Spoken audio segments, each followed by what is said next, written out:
Hope you saw the questions at the bottom of Yeah, I did. I was scrolling through. All right, going live. Welcome to the college basketball podcast known as the Three-Man Weave. But today, it's just two. It's me and Matthew Cox. I am Kai McEwen. That's correct.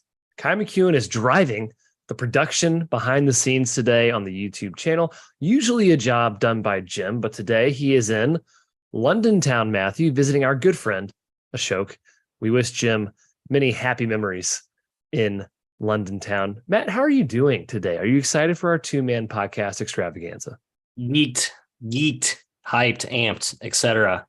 Yeah, thank you for the last second swath of content questions. Oh, dear listeners, loyal listeners of sorts, we appreciate that. We were on pins and needles trying to figure out what we're going to do, but now we're ready to go. I'm great, Kai. How are you? I'm good. I'm asking the chat if the stream is working. It seems like it is on my end, but it's my first time. So it's my first time here, guys. So go easy on me. Today, a good episode. So we did tease a guest for this week. That guest has sort of fallen through. We were trying to get a pretty big name head coach on. Just hasn't worked out with scheduling, unfortunately, but maybe we'll get him on a podcast soon. So today, Matt and I will be discussing your hot takes that we procured from Twitter. Some are just questions, not just takes, but we'll discuss it anyways. It's always good to have some conversation for the offseason fodder. Next week, we are planning on getting a guest. It's not the big guest we promised, but it's a guest that I think is very fun because he's Matt and I's very good friend. Don't want to tease it too much in case his schedule falls through, but should be a good one. Teaser. Today, though, Matthew is running Roots Roundup. We're going to call it Cox's Corner. And as always, if you don't subscribe to the podcast on Apple iTunes, please do. Spotify as well. Follow us on Twitter and Instagram at 3MW_CBB. Please also purchase the Almanac, Volume 2. Our big college basketball preview project is back once again, along with Field of 68, Verbal Commits, and Heat Check CBB. It's the best preview content out there, folks. I say with full braggadocious inkling in my voice, Matthew. It is. Yes, it is. Yeah, it's a low bar, but we hurdle it. No, I'm kidding. There's lots of other strong preseason publications out there, but I think we are far and away head and shoulders above the rest of the pack. So way to go us. So that's cbbalmanac.com is where you can pre-order it. It will be in sort of website format. We talked about that a little bit. I do think it's going to be really nice, user-friendly medium instead of the PDF like it was last season. So check out that. The links at the top of our website. It's pinned to our profile on Twitter. You can save 20% if you pre-order it before September 20th. That's when it comes out. That's the Almanac. Check it out. We're going to be marketing it like crazy the next few weeks. So you'll probably get tired of that, but go buy it. Reviews. We have one 5-star review. Thank you very much. Iron Making says college basketball is #1 podcast. The one and only highbrow college basketball podcast. Seriously informed and well-reasoned discussions. Wow, love that. He does have a suggestion for a future show, Matthew. Gambling, a how-to on betting college basketball, how we do it. Would love to know how to not lose a crap ton of cash. We have sort of talked about our process in the past, and I wouldn't mind refreshing that. Just getting a little glimpse behind the curtain, not revealing too much, of course. But yeah, that's an interesting topic I think most people would enjoy. So not a bad idea there. Maybe we'll squeeze it in for a section on next show. Just bet on Toledo. I think that's kind of a good way to make money, right? Yes. We learned one this year. So Jim said today, I think since 2020, Toledo is the best ATS team in the country. So Fade Toledo's Anonymous has certainly fit to its billing, its name, Matthew. 63-34 against the spread. How about 65%? Pretty good. 25 units. Yeah, pretty good. Not too bad. We'll see if it continues this year. All right, let's get into the show. Again, Jim, have fun in London. Matt and I run point here. Let's do it. We're heading to Cox's Corner. Matt, take it away. Yeah, welcome to Cox's Corner, the new and improved version of Roots Roundup, where Matt Cox goes through the same content format as every other episode's ever been done, but in a more rambly and less insightful format. Kai, join me. Okay. We will start with the with key headlines here. Thank you. Or do we usually do the home field ad first? We don't have a home field ad. That's right. Outside of season. Outside of the season. But yeah, key headlines, Kai. He's struggling. Trenton Flowers, 5-star recruit. For those who saw the video on Twitter, just the Louisville pile of garbage, whatever, gasoline on it's just not going well there. So 5-star recruit decides to leave in mid-August. Not a great look for Kenny Payne, who has basically nothing going for him well at this point. Yeah. I don't know. It was a meme oasis after we saw the video of him try to dunk and then he fails to dunk and then the 5-star Flowers leaves. And I forgot about that. Yeah, I did forget about the dunk. Flowers. So he was a reclass to start. So I think we had some skepticism in general about him contributing at whatever all conference level this season, just because reclasses tend to struggle in their first year unless you're Cooper Flagg next season. But yeah, still a big blow for Louisville, Ouchtown, USA, the Cardinals. Indeed. And then another big blow for another marquee program, Omar Silverio, waiver denied at West Virginia. Mm-hmm. Kai, you've been saying this all offseason. I kind of turned my head the other way, thinking the NCAA would just cower at the pressure of these waivers, but there will be a lot more waiver declines than I think people are going to realize. So just an extra headache for us as we track resources, roster resources heading down the stretch for the Almanac, ratings, all that good stuff. But we'll see how the precedent sets up for a lot of these other rulings that'll probably come down pretty heavy here in the next couple of months. Yeah. But obviously with the NCAA, they're probably going to drag their feet on it. If we'll have a couple guys sitting idle when the season begins in November. Yeah. And not that Silverio was a big name. I just wanted to mention it in key headlines because it is a reality. Most of these 2-time transfers that are undergrads are going to get denied waivers. And that changes the outlook for a lot of teams. Some teams can shift quite a bit of power rating points, if you will, from a gambling perspective. So it's a big deal. And I wouldn't expect your guy to be eligible if he's a 2-time transfer at your school. And there's even rules that we weren't even aware of, like conference specific rules. I know we were talking about behind the scenes with a couple of the Ole Miss guys.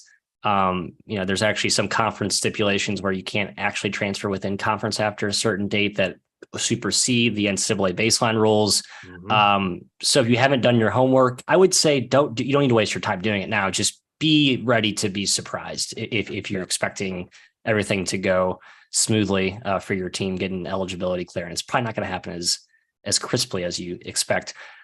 On to recruiting. 2023, no, we're on August 15th. Thank God no one else is still choosing schools.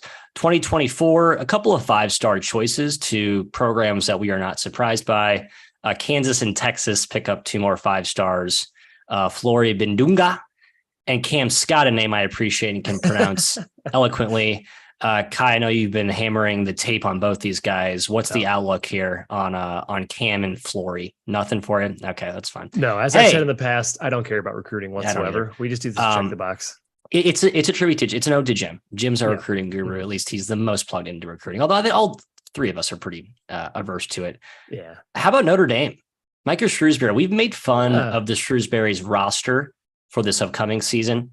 We love him as a coach. We hate his roster this season, but we might like a lot more in 2024. He gets 2 4-stars, Sir Muhammad and Garrett Sunder.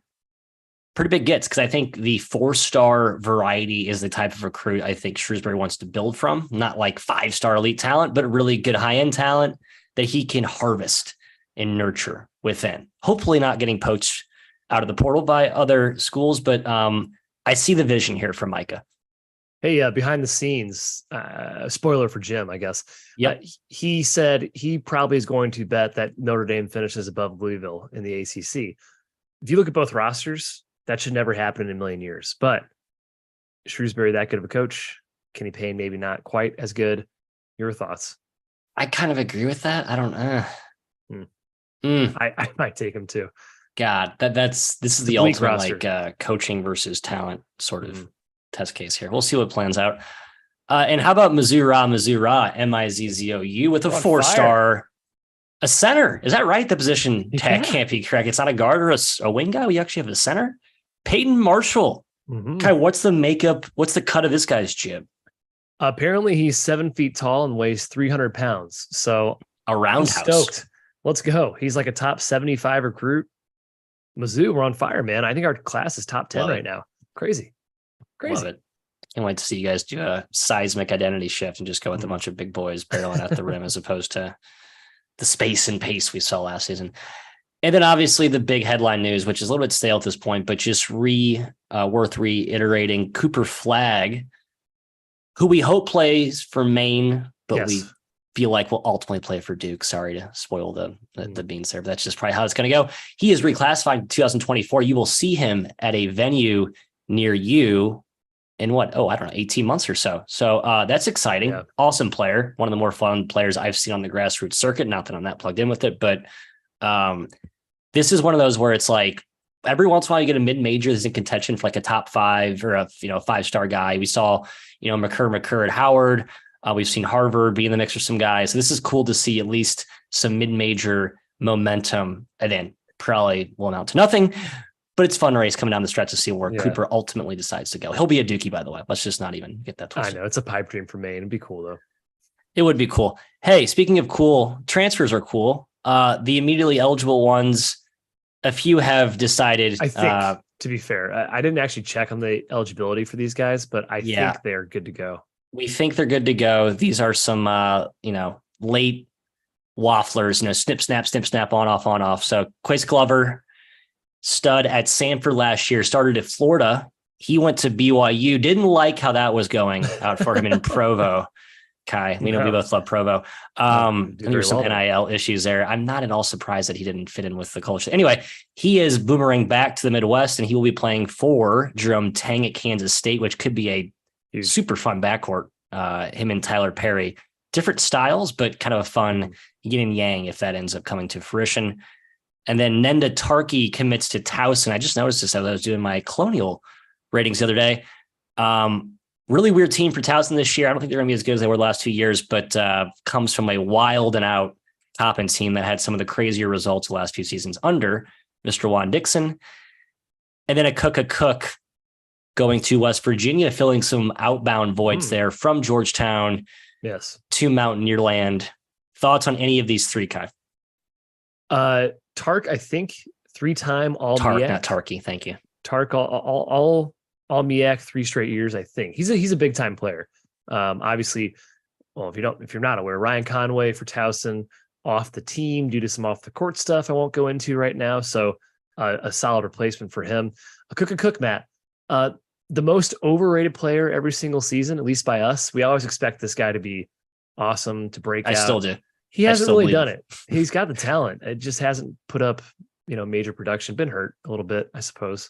But anybody is good for West Virginia at this point. Yeah, exactly. It's the one team in my rating summary I just have with a big red line over. I just don't know what the heck that team. I will come back on November 2 and do my final assessment. And that concludes most of the transfer movement. Thank goodness there shouldn't be anything at this point in the season. Injuries. I've seen a few minor ones as I've gone through some of the notes, but nothing major to announce, knock on wood.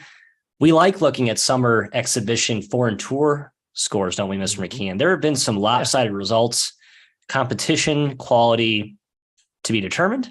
I know Mr. Jeff Goodman was railing on the competition that the likes of Kansas saw on their tour, but worth noting, Arizona beats Israel Select, which I think is actually a very good team, and giving the caliber of Israel as a basketball hub, and the fact that K-State only beat them by 7, maybe kind of a one-off. Don't want to overly rely on the transitive property there, but pretty impressive stuff. Yeah. I mean, the fact that they beat a team by 50 that K-State only beat by 7. Yes. So we'll see. You don't see a lot of similar opponent, I suppose. Exactly. We love more of that. Play. Yes. So what this means basically is Arizona's 40 points better than Kansas State. So mark that down. Jot that down in your notebook. Good. I have that written down. I saw Canisius was whooping up on some Canadian teams a couple weeks ago. I know Irvine's been playing, but it seems like for 5 weeks, every time I look on Twitter, they're still playing teams. So yeah, a lot of fun international stuff. Still trying to take inventory of that. But again, most of it is meaningless. Yeah. I've been Cox's Corner wrap.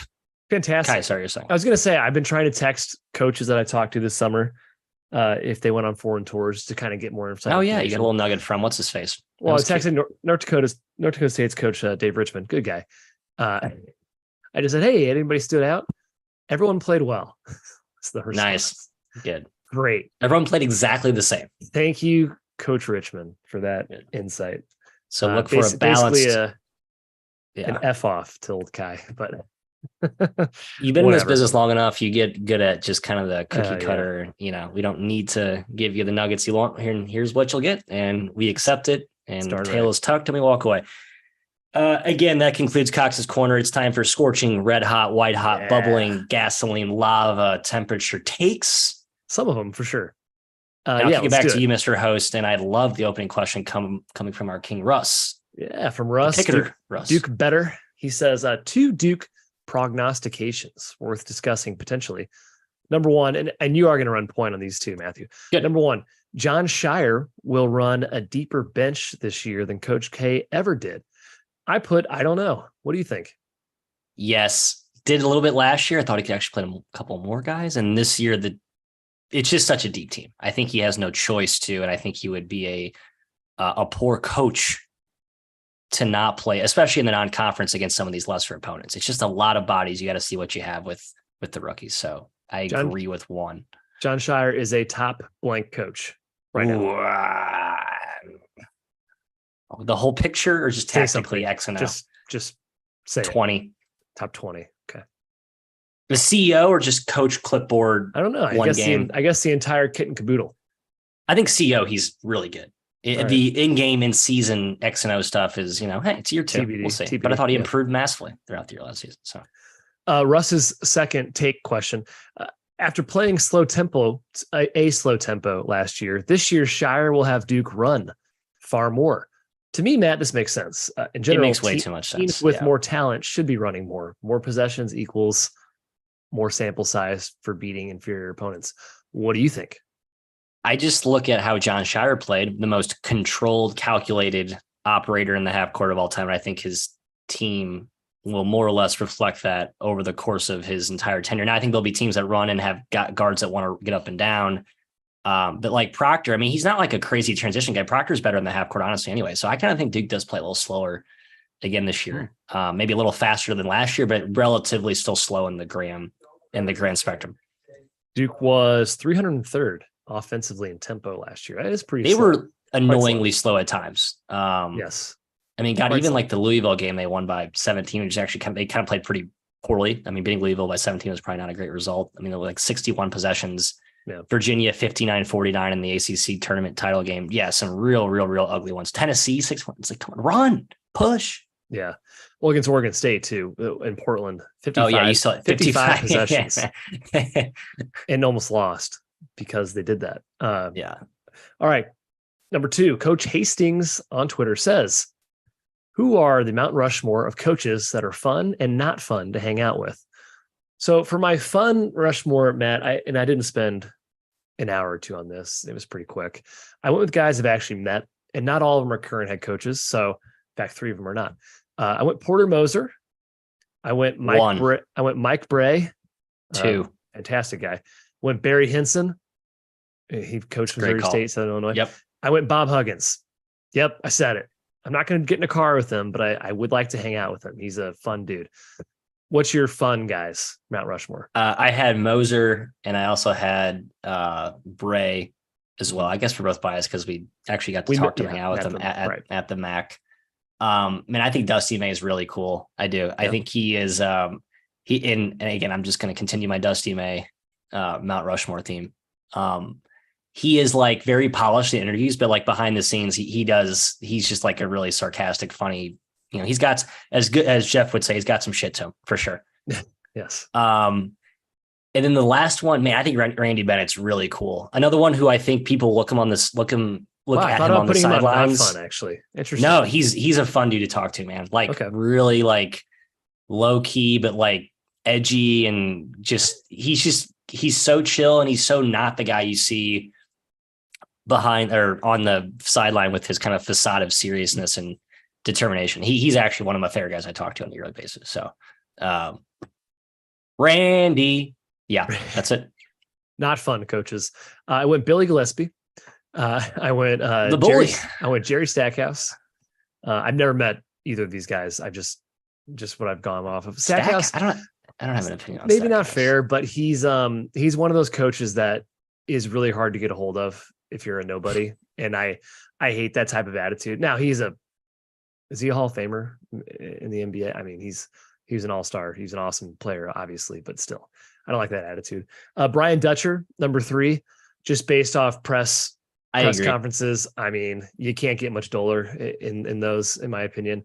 And then Fran McCaffrey. I don't need him staring at me, staring me down as I'm finishing my cold Bud Light, Matthew.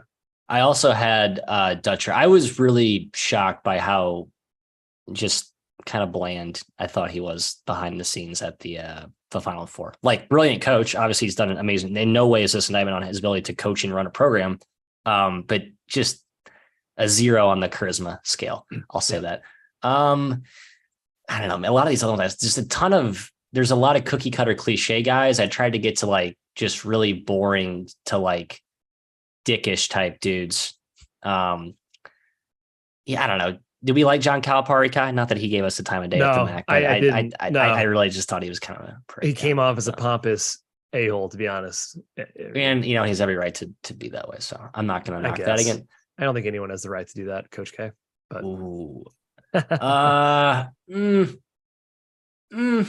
Chris James, by the way, is the one I forgot to mention for my love. Oh, he's fantastic. Mount Rushmore. Yes. Yeah. Include him. Yes. As a good guy. Correct. A good hang. I might put Buzz Williams on my no list. I think he is. I don't really have an opinion on that one. I think he's a great coach. I just think sometimes he just kind of like the way he talks sometimes at press conferences feels like a windy, like preachy road that I don't know if I want to be on. When he whined about missing the tournament. That's one of like many examples. Like there's a lot of stuff that he's like overly kind of he thinks he's like an oracle sometimes and talks like in a very highbrowish way that I wouldn't enjoy hanging out with. So in the chat, Dick Stillwagon says Painter. I love Painter. Painter's great. A nice guy, not a guy I see slugging a bunch of beers with, to be honest. We talked to him at the MAC event. I want to get back to him, Kai. Let's get back to him when he hasn't lost to a 16. Get through his shell a little bit. Yeah. Let's get him a year after he didn't lose to a 16 seed. I want to give him a little bit of a pass on that. He's kind of shy. Yeah, a little bit shy. Okay. Number 3, Screen the Screener. More likely National Player of the Year candidate. So outside of Edey here, Filipowski, Kalkbrenner, or Dickinson. Matt, I'll give you first crack here. I've been first crack for a couple here. I actually think the right answer is Kalk, even though he plays for the least prominent of the 3 programs. I kind of like the premise that Gus, or Mike, whoever this is, was setting up. Like marquee program, Kansas Duke, marquee players, both probably better. Well, Filipowski probably had probably the best overall year last, just the counting stats. I go Kalk. I just think he's a safe bet. You think, okay. Yeah, I think Flip gets his production cut by Proctor a bit. I think KU has a real shot at number 1. And their next best player is a pass first point guard. And I don't think Kalkbrenner puts up the counting stats to get player of the year. You gotta put up gaudy numbers, as we've seen for the last 100 player of the year guys. And I just don't think Kalkbrenner is going to put up 20 and 10 or something like that. I just don't think he'll do it. That style of play and that's teammates. That's just not him being, not good enough. I'm just saying. I just worry that Dickinson may not actually be that great. Like, what if he's just actually not good and we get there? I just disagree. He's been an All-American. He's a great player. He is very good. I think personality on social media side. All right, number 4, Tristan Freeman. Which perennial NCAA tournament team? So he paraphrases this as at least 5 appearances in the past 6 years. I'm not sure I really adhered to that, but is most likely to miss the dance next season. Couple candidates. I don't think UCLA is a terrible bet, Matt. Thank you. I'm sure. Yes, Matt ranked UCLA outside of the top 50 on our latest, on our top 40 countdown, which is live right now. That was too far. I think that's ridiculous still, but you can see it with their youth they have. Everyone always says, and we talked about this off air. Oh, but they have so many guys projected to be first round picks. It doesn't matter for this season in college basketball, especially this season. And when 3 of them, or 3 of them international guys that don't always pan out. Baba Miller was expected to be an all conference guy last season, and look how that worked out. It's not a guarantee. I understand Mara and Burka are different, but still, I think you have to pump the brakes just a little bit on expectations. Yeah, you have to put a discount next to projecting anyone, younger players, especially the guys coming from overseas, even if they've had a year. Like, I just don't think we've seen these guys come over from abroad. As we talked about with Benny for an entire podcast, there's an adjustment period, like not just for them psychologically, just like adapting to the way they play, the rules, the coaching. It's all a big transition. So the fact that we're all going to crown UCLA like a legit team because the best player is, I don't know, who is the best prospect on UCLA? Is it Vide or is it Mara? I thought it was Mara at this point. Yeah, Mara is. I mean, he is a good player. But like, I don't know, Kentucky's got 4 or 5 stars, and I'm not even sure Kentucky's a top 10 team this year. So it put that in perspective too. Like, you have no veterans to fall back on UCLA. UCLA is the surefire answer for me. I couldn't even come up with another. I feel like a lot of the really good perennial teams are just going to be good this season. Like, there's not a ton of risk of like an implosion year. I wasn't sure if West Virginia counted, but that's kind of an obvious one. Yeah. Providence, if the coaching isn't there, I'm more in on Providence. I wouldn't even call them a perennial program. Does that mean to Providence? I was trying to go like the upper echelon. Yeah, they are. No, that's true. Cooley's been there. And then North Carolina, Michigan, if they count, they missed the tournament last season. I know. I feel like I just feel lame singing that same. I also kind of like Michigan this year. I know you do too. I do too. UNC, yep. It just feels lame to repeat that narrative. Can you see Illinois also being really bad again? Maybe. I like Illinois a lot, but that's another, like, you could see. I'm a huge fan of them this year, actually. Big fan. Yeah, I can see some real downside there with Illinois. As much as I like them too. Yeah, I do. Can't wait for our Big Ten pod. All right, number 5 here, Marcus at anti-Arcus Horton. If Cooper Flagg went to Maine, a couple of Maine questions here in a row, by the way. If Cooper Flagg went to Maine, where do they finish in the America East? My answer, second. It's Vermont's league, man. They've won 7 straight. The America East runs through Burlington, Vermont, Matthew. Yep, it's Vermont. America East fans, I don't know how many of you are listening to this, but like every year there's hundreds. You said hundreds. There's like a team that has a lot of talent. It's like, oh, this is the year that Vermont may not win it. And like, you kind of go back and forth, and then it's just the same. Vermont wins it every year. And now Vermont actually has more talent than they used to have too. So they're playing the talent acquisition game, and their institutional success is too good. Like, they'd finish second. I think Cooper Flagg would need like another elite type player to lift Maine over Vermont in an America East race. Obviously didn't work out. But remember when McCormick and Nogel Eastern were going to go to Howard yeah, same thing. Play for them and be top 25. Whenever a really big, really marquee dude goes to like an absolute, like, 2 tiers below where they should be playing, they don't just like make that team amazing. No, the one that comes to mind, it's a team sport. Like Cam Mack going to Prairie View a couple of years ago, right? Nebraska, top 100 guy, legit prospect. Whoa, Cam Mack's going to, and yeah, they ended up winning the league. He was one of their better players, but he didn't set the world on fire, and they were already going to be really good without him. Like Deshaun Ruffin this year going to good example. Jackson State. Patrick Baldwin in the chat. Patrick Baldwin, great, phenomenal, fantastic example. Exactly. That's the best example right there. It is. Just remember that next time you get excited about a 5-star going anywhere other than mid-majored. So another Maine take here, Tanner McGrath. He says Maine wins the America East without Flagg this year. That's quite hot, scorching. They do return quite a bit. I know I'm personally not through my America East rankings yet, but I'm still going Vermont, and that's blind every single year, frankly. I don't think Maine will win the conference in my lifetime. Can I say that? I don't know. They might. I don't know. I'm not going to live very long, but I don't think Maine's winning. Maine's not winning the. It's just such a far ladder to climb. They had like one of their best years ever last year, and they historic year 7-9, 4, 5, yeah, 6. Right. They finished 7th. Yeah. Mm-hmm. You're going to catch Vermont, who's been like top 100 like every season, like clockwork. No, you're not. Let's talk another bottom of the barrel team here. Shindo Natu, Teriyaki Tyrant on Twitter, says IUPUI will rank in the 200s. This is the hottest take on the board, Matthew. Your thoughts as an IUPUI Jag backer? I really like IUPUI. I've seen on Twitter people pick them as high as like 6th. And in the horizon? In the horizon, yeah. And I know the horizon's been down, but like I don't think I agree IUPUI will be a lot better this year. I just don't see any world in which they make a leap of this proportion. Like they still, for as feisty as they were at times last year down the stretch, they were still terrible. Like they just were still really, really bad. They finished 360th in the country. So only 3 teams were worse than them last year.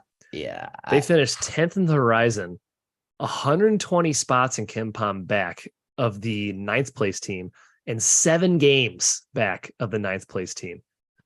They're not finishing the 200s. I love the sentiment because I think IUPUI is kind of a fun team to ride behind this year. And Crenshaw was like shouting at me through the phone. Yeah, he was shouting at me as how excited he was about this team. Like he couldn't shut up about how excited he was about this team. So I don't know. Maybe he sees something I don't. It's a program that's had tradition. They've won there. But that is such a I can't.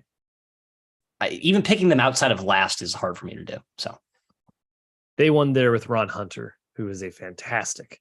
Yeah, Ron Hunter has made Tulane relevant. Builder. Tulane has been relevant ever. So like that, Ron Hunter has basically the beacon of that program. Correct. He's amazing. All right. MIZ true. Mizzou second weekend. Yes, it'll happen. Unless you see Princeton. Unless we see Princeton. Hey, good my man, Mitch. Good segue real quick for the chat. Chris T. Penn without Dingle, still second in the Ivy. Some good guys coming back. I kind of agree with this take. I haven't looked at much Ivy yet, to be honest. So I haven't much either. I've taken a spin. Most everyone's back, Kai. But I mean, Dingle's Dingle. Yeah, Penn's. So. We're always really high on Penn, so that's here. How about Yale? Blind Yale. I mean, Yale's every year doesn't matter. Also, they bring them back a lot. I think Yale's heavy favorite this year. Brown brings back everybody. The Ivy will be better next year. Like just everyone brings back dudes. Like the Ivy's the one kind of school or the league that's insulated from the rest of the transfer crap. So they actually have continuity and they should more over year to year. Can they get talent still and harvest and develop? That's going to be the question long term. But yeah, they have a lot of teams have a lot of guys coming back next year. Jacob Corder says, 2 questions here. Duke will succumb to the same fate as UNC last year, Matthew. Woo-hoo-hoo. I personally love the take. But the difference for me is Duke's roster is definitely better than it was last year, whereas UNC's year to year, you could argue, was maybe a little bit down with Manic being traded for Nance. And 2, Duke was a 4 seed in last year's tournament, and UNC was an 8. There's a bit of a difference between the two, but I don't hate the take because I'm not a big Duke fan, Matt. Yeah, I mean, if you want Duke to fail, and I've been pretty high on Duke the last couple of years, probably rationally so, but I tend to think this is a really good basketball team. And I also think John Shire is a better basketball coach than Hubert Davis, despite the, I don't know. I'll agree. The track record may not indicating the same. That's just how I feel. I think most people would look themselves in the mirror and probably agree with that take. Jacob's second hot take, the Zags will make a surprise Final Four run out of the blue. Caden Perry, it was announced that he retired from basketball. So their depth is a little thin this season, but guess what? I would not be shocked if they made a Final Four run. They're awesome every year. Mark Few's still there last time I checked, and they don't have a lot of hype. I think that's just fine. I think they're still a top 20 team this season, Matt, maybe even higher. I love Steel Ventures. I love Steel Ventures. So just because I want to see them do well, I'm rooting for that narrative to come through. But yeah, it's a thin and young team once you get outside the top 5. Very young. We have them top 15, spoiler, in our top 40 countdown. They're not 15th, but they're top 15. Pete Camerlin on Twitter says, if you had no prior feelings about each program, would you rather be a Duke, IU, or Mizzou fan for the next 5 years? This is a tough one because I do have prior feelings, Matt, but I'm taking Mizzou, and here's why. It's the best coach out of the 3 programs. It's arguable, but I think it's true. They have momentum. And I like hopping on teams prior to breakouts. Indiana and Duke have been around the block. I think Indiana's still kind of stuck in the mud. I don't think Woodson's the answer long term. I think Shire's still an unknown for Duke, and also Duke is Duke. So I'm going Mizzou.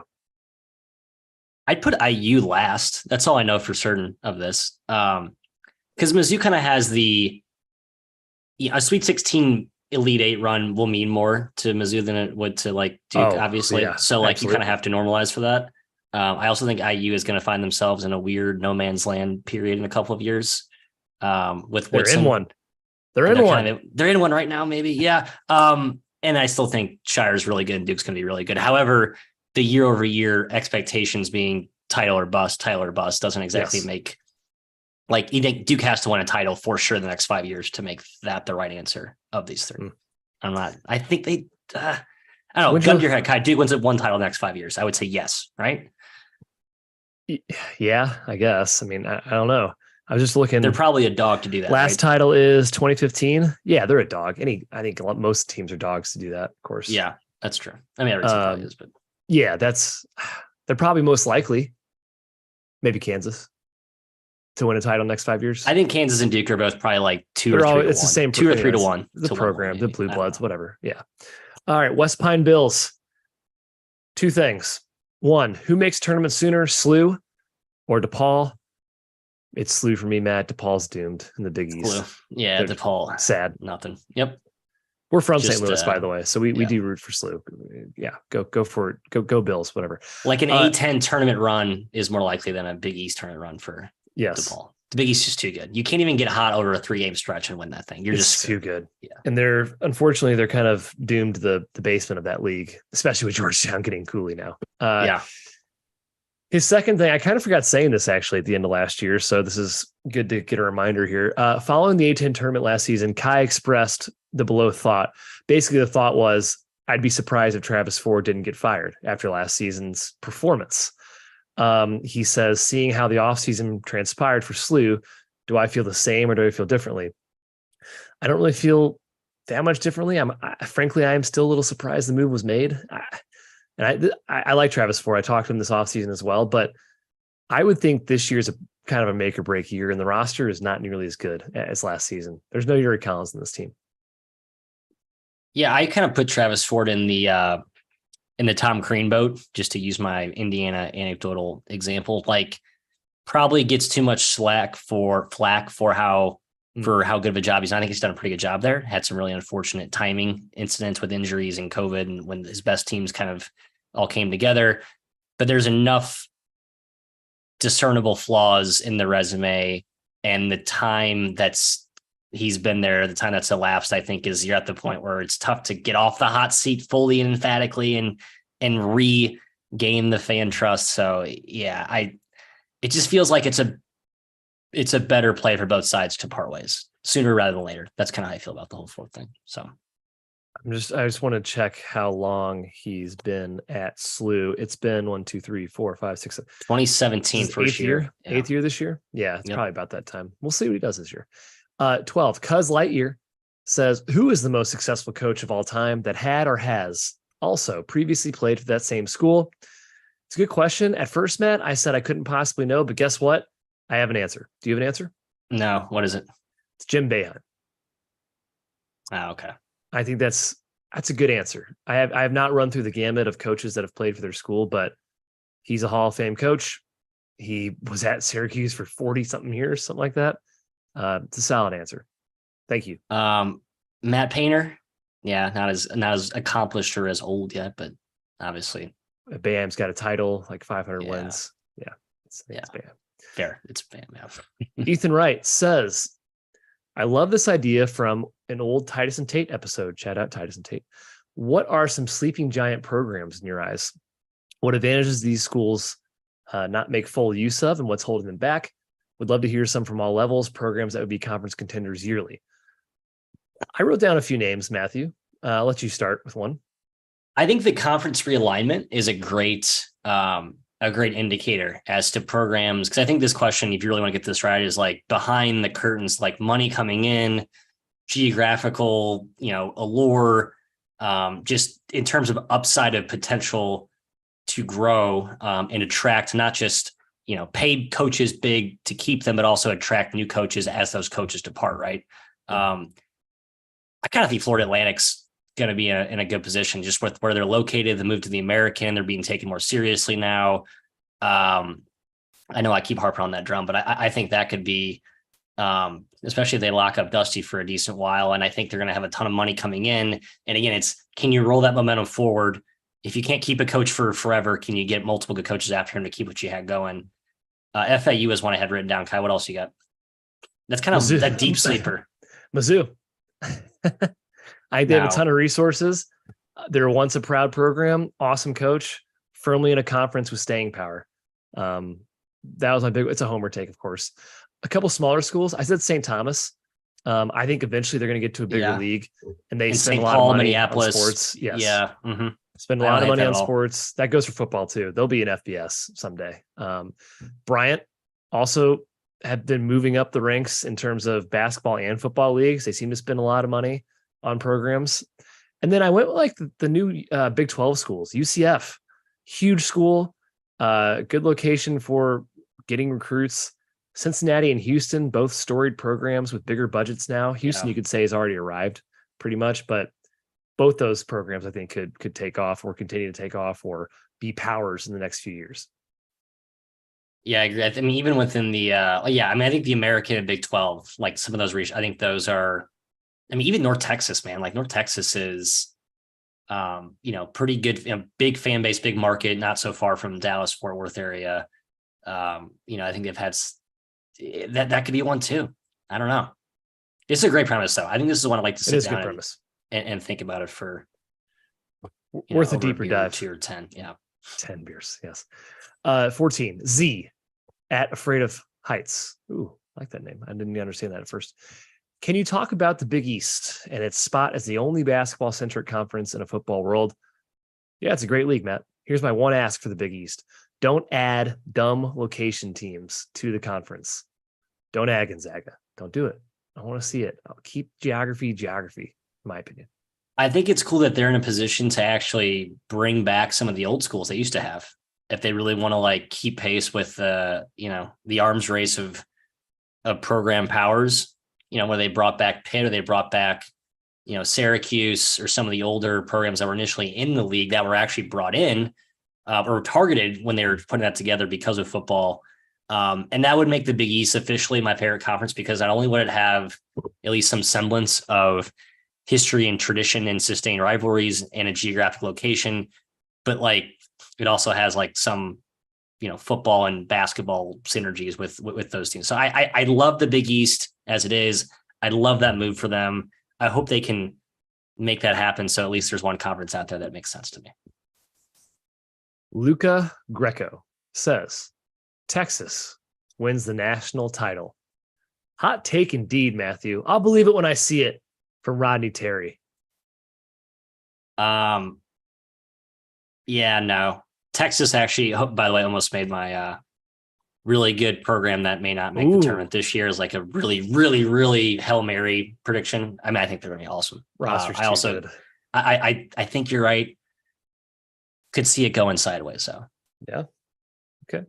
Hunter Mitchell almost went pro. I should have gone pro. A couple second thoughts. Maybe A. Smith isn't cut up to defend Big 12 guys. Disu gets hurt. Shedrick's not very good. Rodney Terry, not a great coach. There's just a lot of things that could go wrong there. Those last three, yeah. Disu hurt, Shedrick not that good, and Terry not a great coach are definitely in the realm of possibilities. I think A. Smith's going to be fine in the Big 12. I hope he's fine. He's my guy. Tim Emmel. I missed the Great Alaskan Shootout. Any events or games you miss or wish would come back? Well, Bracket Busters is top of mind for me, Matt. That's all. Bracket Busters was awesome. Yeah, just the timing was so perfect. Did mid majors not want to do that anymore for resume purposes? Is that I don't understand. If you're one big league, why does it matter? I guess like those were really fun matchups. I know. I feel like there's an obvious answer, and I'm missing it too. Conference schedule getting bigger. I don't know why they got rid of it personally. I also agree with Jim doing some of the like the military type destination games that aren't outdoors is a great. I just like that backdrop. I like it indoors, not outdoors. Can we go back to Texas real quick? Because I like Dick's comment here in the chat. Yeah. Ole Miss more wins than Texas this year. Give me some good odds, and I would be inclined to maybe bet that. Ole Miss has a lot of waiver. You need to bet Ole Miss. You need some waiver intel. Yeah. They definitely need Cisse and Murray to get waivers, and apparently Flanagan might need a waiver too. And Flanagan they're 3 of their best 5 players may not even. If that's the case, then our 40th ranking of Ole Miss goes away pretty quickly. Yeah, quickly. John Weber, Cal makes the tournament. Agree. 100% on board with this. Long live Mark Madsen, Matt. That's going to happen. I think it is too. I think they win the Pac-12 tournament. I think they get there as like a, like they don't look like a tournament team all year. They look like a very feisty fringe top 100-ish team, maybe top 150. Nah, that team is high. No way. And they won the tournament. They're top 100. They're a top 100 team, and they're a play-in team at large. I guess they should be. I mean, he took Utah Valley to multiple top 100 years. Yes, and he did. Utah Valley is obviously not Cal. Not that Cal's I don't know, UCLA, but still, I like this take. I think I wonder how is that the cat out of the bag with Cal at this point? Like, it's just too obvious that everyone's going to like them because it's not quite like St. John's level, but yes, I think people that think there's value betting on some of these teams are going to be surprised there's not. All right. Grant Gallerno Becker says, I'd love to hear a ranking of the most likely programs to win a national title in the next 5 years. Interesting. This is actually something we discussed. I think it's Kansas, Duke. And I went with Houston, assuming Sampson's still there, Gonzaga, and Michigan State. So kind of your old treads, Matthew. I had Duke, Kansas, 1A, 1B. Yeah. I think Arizona's like third. Interesting. Yeah, I do. And Gonzaga is probably right in that mix too. Honestly, I know they're kind of slipping, and I kind of want to see, I want to see a few maybe get a couple of 5 stars or really hit some homers in on the portal, where it feels like the last couple of years are kind of hanging on for dear life with the glory days I had a couple of years ago. But I think the Arizona Gonzaga would be 3-4 behind Duke, Kansas. Honestly, not Michigan State, not Houston. Michigan State's right there. Houston's right there. Purdue is right there. Maybe. I mean, after Kentucky those, Kentucky probably, but you got to think there's going to be a Calipari reckoning day coming and maybe a little bit of a setback. And that's a risky bet. Safer bets, more continuity with the other teams there. Yeah, I can't believe I'm going to see the day that Calipari is going to. UConn's probably in there. I put UConn in there too. Yeah, sure. They've done it so many times already. So that's a program needs to be included. Yeah. All right, Max Barr. Is Hubert Davis to UNC as Kevin Ollie was to UConn? Great comparison. Yes. Not a bad comparison at all. So Ollie got 4 years after his title run. We'll see what UNC gives Hubert, Matt. 4 years might be a little too long if he doesn't produce this season. Oh yeah, no, I don't think UNC has that patience. Which he might. I don't think they have that patience. So yeah, it's a good comparison. It is. We'll see. Mascot Monday says if this FAU team is going to be closer to UNC last year or 1 seed Wichita State. I know my answer. What's yours? I do like the Wichita State comparison because I've been kind of waxing poetic about the comparison with FAU this year to Butler. I think I made that comp is like, this could be like, we haven't seen, but it's a lot better than Butler's expectations. Than that yes. Year. They came off, just for reference. So Wichita State goes 30-9 in 2013.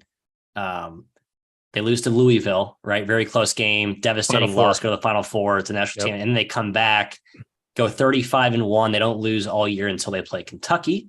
It's a really good as the 1 seed. And right. So I think it's closer to Wichita State because I'm extremely biased and I've been, beating the FAU drum all off season. I'm just kind of mad at myself that I didn't think of the Wichita State comparison when I was going on about the Butler parallels earlier. But yeah, God.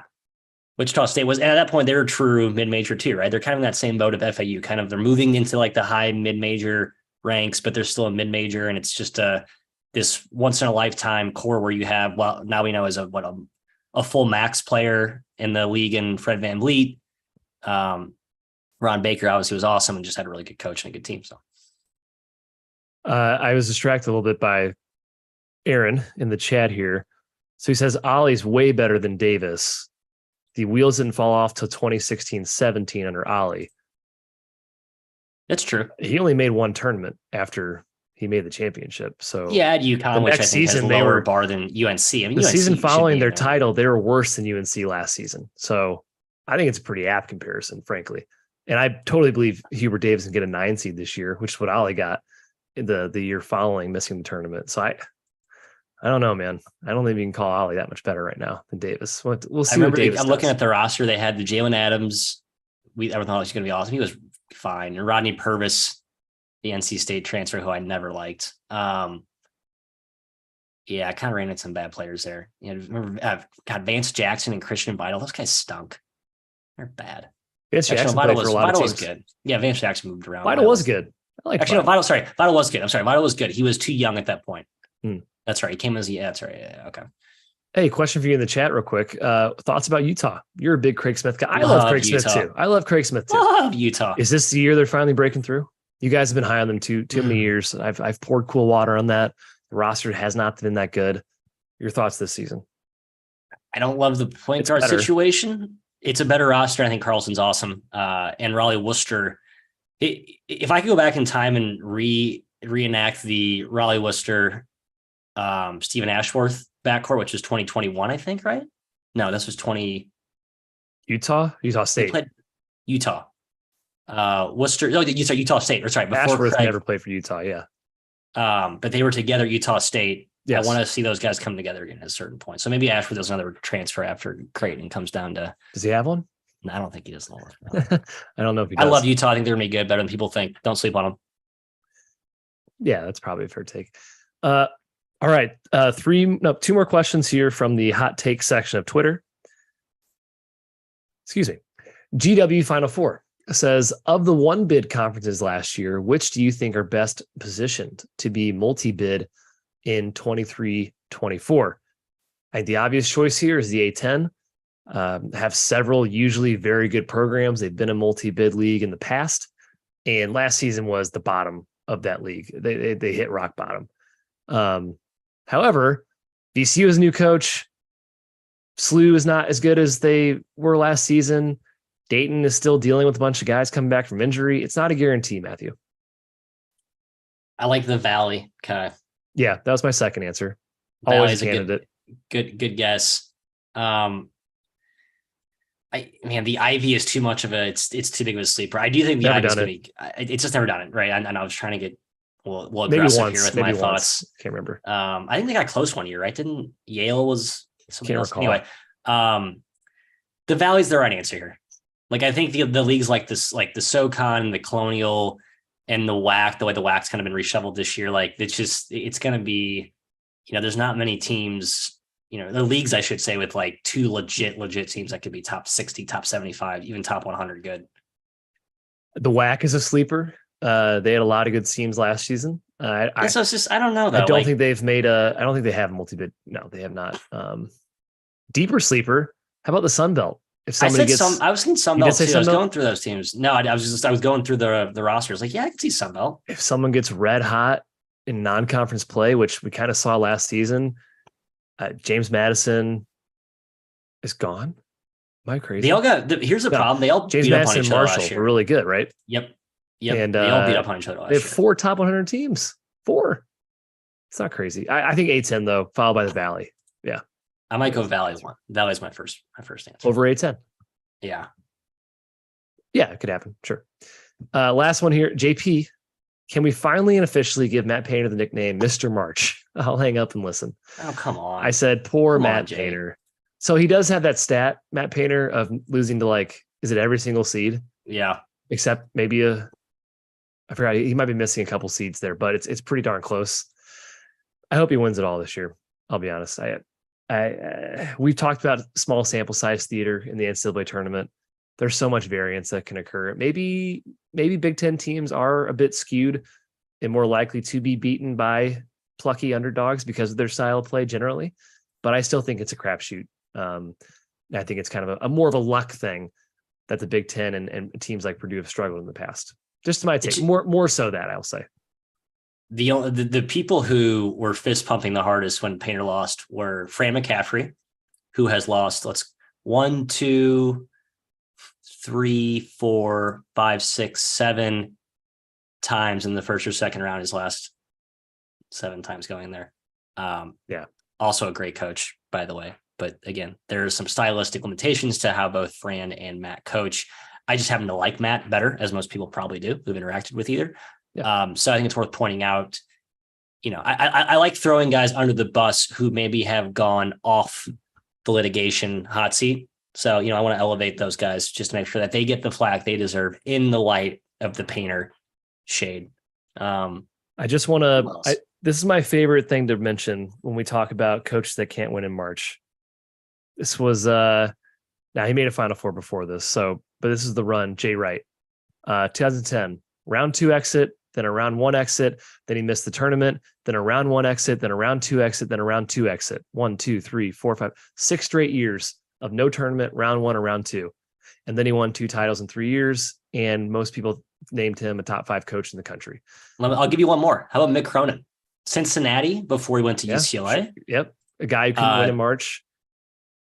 10 seed, 5 seed, 8 seed, 9 seed, 6 seed, 2 seed, 7. So he went one and done, round 2, one and done, round 2, one and done, and then final 4, Sweet 16. Probably could have gone farther, but had some injuries last year. So